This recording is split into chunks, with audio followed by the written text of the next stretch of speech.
Hello, and welcome to Beyond Books, where we talk about books and beyond. I'm your host. I'm Renee, co-host Raina, who is also the official mascot of the channel. And today's snack of the day for Raina is Milk-Bone Minis, little flavor biscuits. So we'll give her one of those, or a piece of one of those. She doesn't know I break them in half, so there we go. And today I'm going to review another beastly Stephen King book. This is the Tommyknockers. This was first published in 1987. It is a whopping 864 pages. Genres for the book are horror, fiction, science fiction, and thriller. So let's talk about first things first. What is a Tommyknocker? Well, first I'm going to give you the traditional meaning, and then I'll give you the meaning the way that Stephen King writes it. So the traditional meaning is a mythical creature from Cornish and Devon folklore, often depicted as a small gnome-like being that lives in mines. They are known for their mischievous behavior, such as hiding tools and stealing food, and are believed to either help or hinder miners. Sounds a little like Raina. But now in the book, it says Stephen King describes the Tommyknockers as a monstrous alien race that possesses technological prowess, but are hindered by a species-wide psychosis. In the novel, they influence the residents of the town of Haven, so it's the town of Haven, Maine, gradually transforming them into beings similar to themselves through exposure to a gas emitted from their crashed aircraft. So, it's quite a difference, really. All right, so now what is the book The Tommyknockers about? Well, it is about a spaceship, as was said, that is discovered embedded into the bedrock of a Maine farm. It has crashed there. It is lodged into the bedrock, into the ground, and is discovered by a young woman named Bobby Anderson, who is immediately drawn to it because she realizes right away that it has some type of power, and she quickly realizes also that that power can be tapped and be used. So she hopes, actually, initially at least, to use it for something good. She soon gets her on-again, off-again boyfriend, Eric Gardner, who goes by the nickname Guard, to assist her in trying to dig out the spaceship, which is quite a feat, as you can imagine. Soon they realize that as they're doing so, they are continually unleashing a power that is not only impacting them, but also the community as a whole. So now, though, they can't stop. They become under the control of these Tommyknockers, and they're just unable to stop doing what they're doing. It becomes like an obsession. The townspeople begin to disappear after some members of the community begin to have clandestine meetings in Bobby's shed, because some are at different stages of their becoming, as they're becoming Tommyknockers themselves. So now these meetings are not open to Guard, who is a little bit behind in his becoming. And so he begins to realize that he's losing Bobby to the pull of the alien spacecraft, and that he may be, in the end, the only one who can stop the Tommyknockers from exerting their will over everyone in the town. So that's the basic story. Now, the question, of course, is it a banned book? And the short answer is yes. It has actually had bans against it since 1992. And I will put a link to actually an article by Stephen King where he talks about that, and it is from 1992. It was published on March 20th, 1992, in an issue of the Bangor Daily News. So interesting. he wrote he wrote an editorial for his hometown paper about it. One of the things that he had to say there, it's kind of interesting. He says, when I came into my office last Thursday afternoon, my desk was covered with those little pink message slips that are the prime mode of communication around my place. So, yeah, if you remember in the early 90s, that's what we used. You couldn't text people or things like that. Maine Public Broadcasting had called, also Channel 2, the Associated Press, and even the Boston Globe. It seems the book banners had been at it again, this time in Florida. They had pulled two of my books, The Dead Zone and The Tommyknockers, from the middle school library shelves and were considering making them limited access items in the high school library. What that means is that you can take the book out if you bring a note from your mom or dad saying it's okay. So his reaction to the ban was eventually to tell young readers to immediately go out and get any book that's been banned so you can read it and learn what it is that your elders don't want you to know. Now, he repeated that again fairly recently with some of the new bans that he got in Florida in 2023.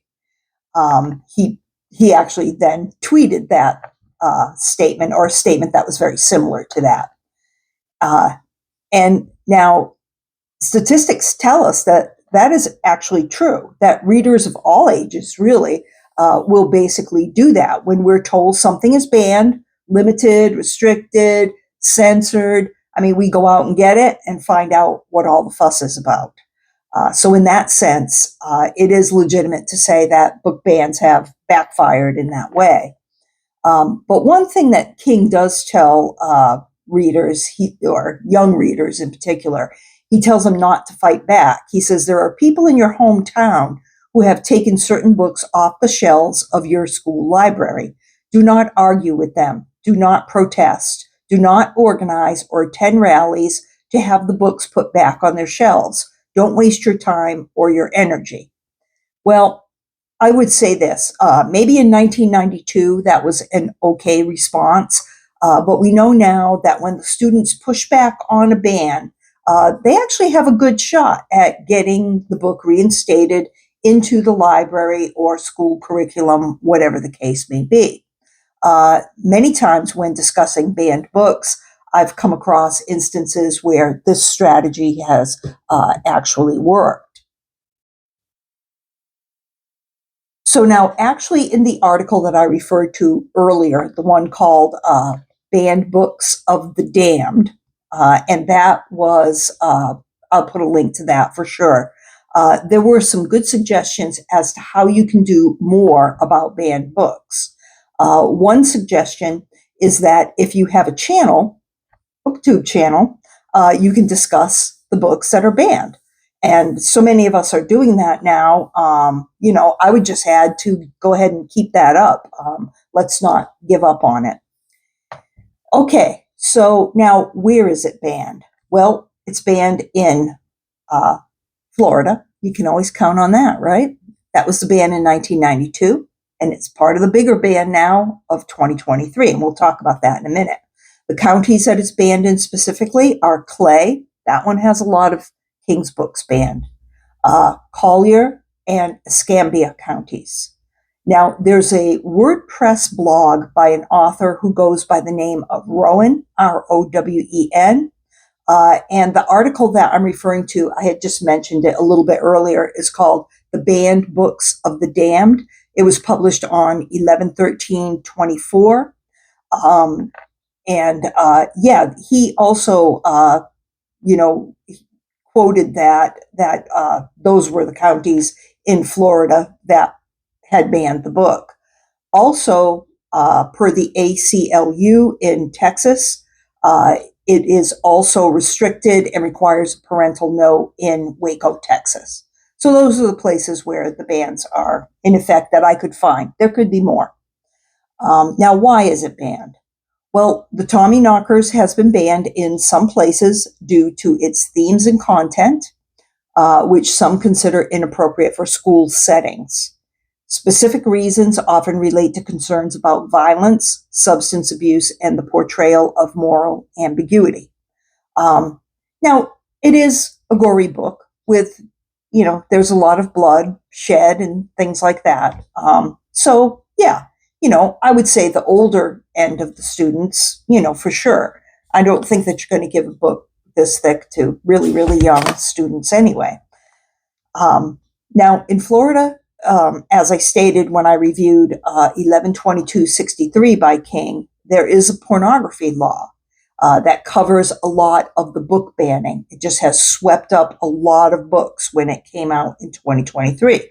And it's called House Bill 1069. I'll put a link to that as well.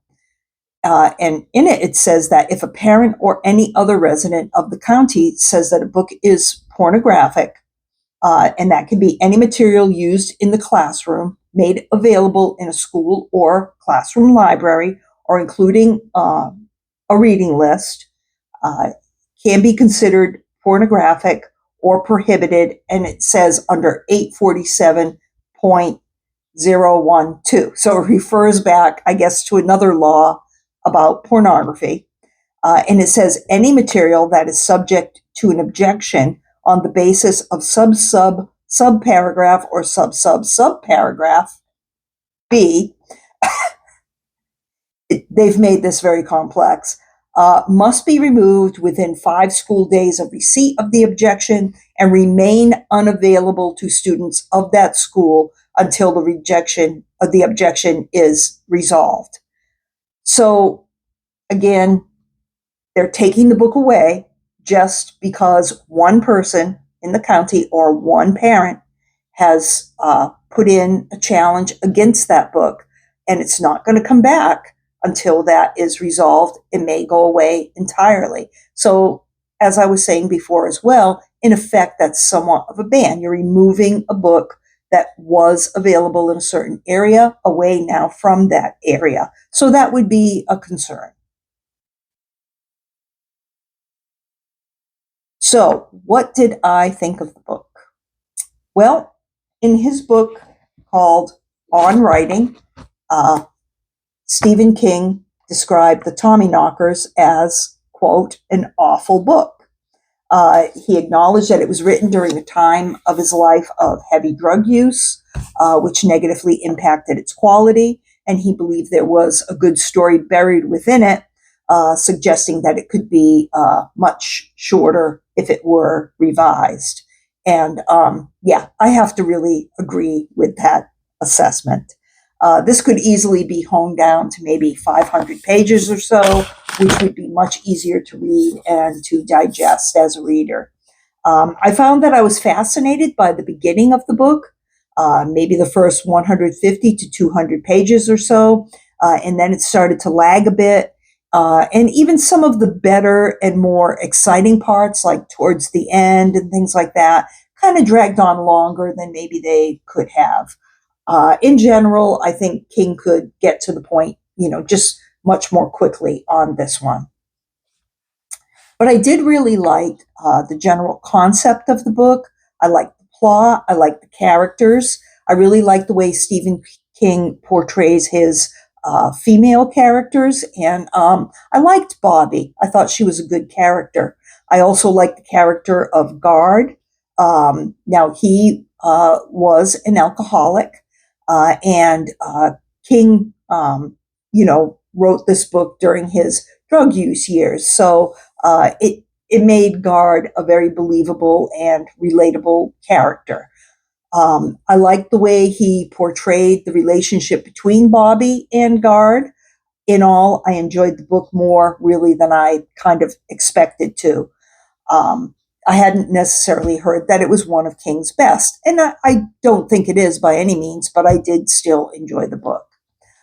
It has a 3.6 on Goodreads and a 4.4 on Amazon.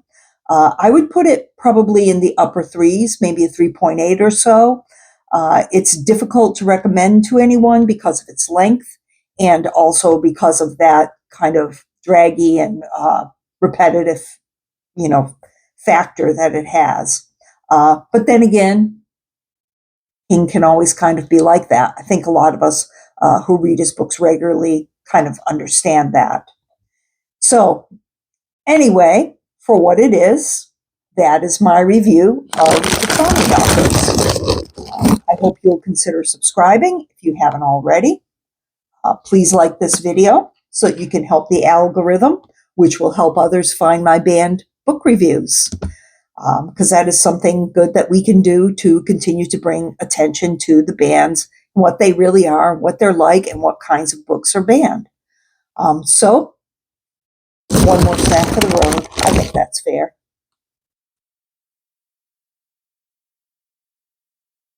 And thanks for watching. Have a great evening.